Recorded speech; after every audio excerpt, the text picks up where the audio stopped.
Nga pala po, may fake news na kumakalat dyan na di umano, nabasura daw yung aking asylum. How they wish, kasi alam ko gustong-gusto nila ng mga Bangag Incorporated na makita ko na humahalik sa rehas para sa krimen na hindi ko naman ginawa. Well, sorry na lang kayo, hindi po yan mangyayari. At kahit ano pong mangyari, papatunayan ko po na kahit anong kasong isasampa sa Pilipinas, yan po ay panunupil ng karapatan ko, lalong-lalo ng karapatan ng malayang pananalita. Alam niyo ba ho, talagang atat na atat sila makasuhan ako.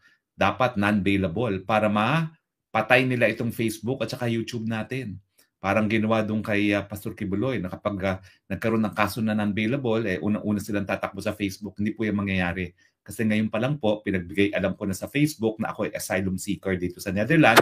At ang dahilan na ako nga ay asylum seeker ay dahil doon sa tinatawag na unjust prosecution. Hindi lang po dahil sa contempt order ng Congress, hindi lang po dahil doon sa incitement to sedition, pati na po yung kaso na kabinbin sa DOJ ngayon na non-bailable po ha, qualified human trafficking. At alam nyo pa yung kasong yan ha, afterthought lang ako. Hindi ako kasama doon sa unang kinasuhan, nagsampa lang sila ng supplemental complete affidavit na dinadawit ako kuno, no? Pero wala pong kaebidensya yan. Dahil para ako ay madawit sa isang non-bailable case na unjust na syndicated trafficking, dapat mapruebahan yung tatlong elemento ng trafficking na ako ay may recruit, na ang pamamagitan ng aking pag-recruit ay paggamit ng dahas at ang aking intensyon ay para pagsamantalahan yung gawain ng taong yan. No?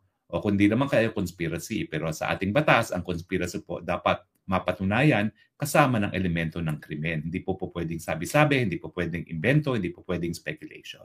So naniniwala po ako na yung pag-cite sa akin ng contempt ng Kongreso, 2 beses po yan. Kasama na pang aking misis. Yan po ebidensya ng political persecution. At yung 2 ko pang kaso na incitement to sedition, ay nako, lahat po yan ay kabahagi ng political persecution. Pero dahil alam ko naman po, alam ng DOJ kung anong ibig sabihin ng being asylum seeker, na hindi ako magagalaw dito hanggang hindi matapos yung aking aplikasyon, kung ako po'y kakasuhan ng kung ano-ano, yan po ay para mapatahimik tayo. Dahil gagamitin dahilan yan sa Facebook para ipatanggal ito ating Facebook neto na meron na pong 2.1 million followers at yung last record po natin ay halos 270 million views. Pero hindi po mangyayari yan.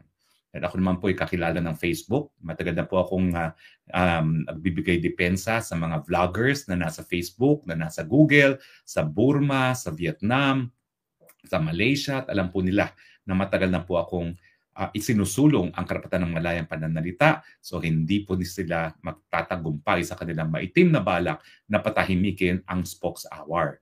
Lalong pilitin na patahimikin na pasupilin ng Spokes Hour, lalo po tayong magsasalita dito sa Spokes Hour.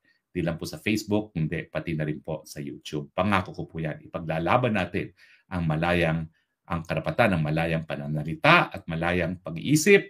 Dahil yan po ang gusto mangyari ng Marcos regime, matahimik ang lahat ng mga kritiko, gaya ng ginawa ng kanyang ama na pinatahimik, pinakulong ang mga kritiko. Hindi na po sa ating mangyari yan kasi nga po asylum seeker na tayo at pangangalagaan po natin itong ating boses sa internet na binigay na po ng ating may kapal para po magkaroon tayo ng malayang merkado ng ideya.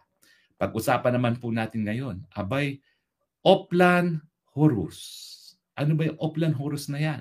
Well, una-una, for the benefit of Facebook and the fact-checkers, this did not originate from Harry Roque.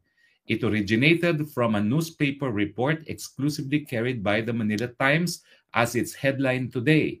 Can we flash the headline? Leaked paper lays out Paul attack plan. Ano pong sinasabi ng Manila Times?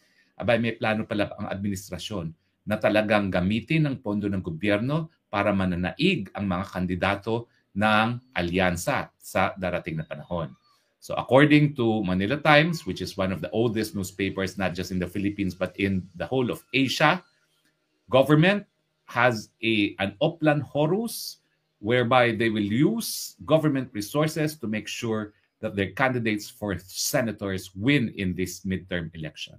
Bakit po nila gustong manalo mga kandidato nila sa parating na mid-year election? Dahil gusto nilang tanggalin na naman ang isang tinik sa kanilang Marcos Forever na plano, nais nilang tanggalin sa pwesto ang Vice President Sara Duterte sa parating na impeachment trial sa Senado.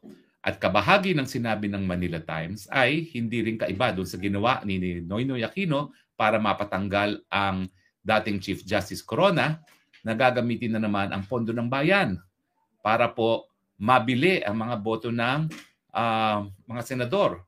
Tayo po nagsampa ng kaso, kaya po napawalang bisa ng Korte Suprema yung Disbursement Acceleration Plan na naging pondo na binigay ng Aquino government sa mga senador para bumoto sa impeachment ni Corona. Ano naman daw po ang gagawin nila para makakuha ng boto para sa impeachment ni Inday Sara Duterte? Abay, ang gagawin daw po nila ay meron silang for later release. Ano ba ho yung for later release?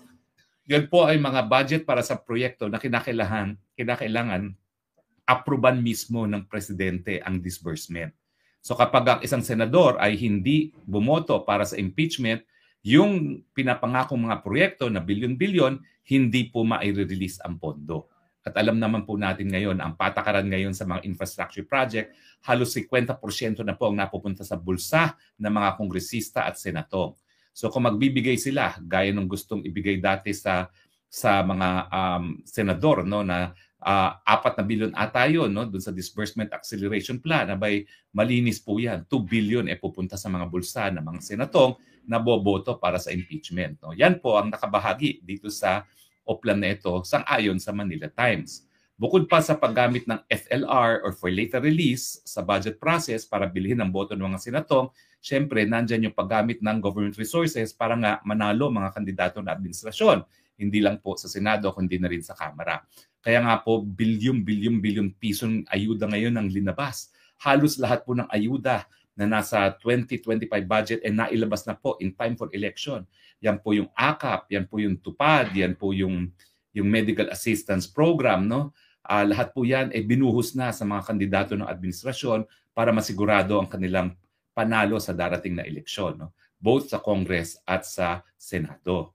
Pero bagamat ginagamit po nila ang pera ng taong bayan, ano pa kung lumalabas sa mga surveys?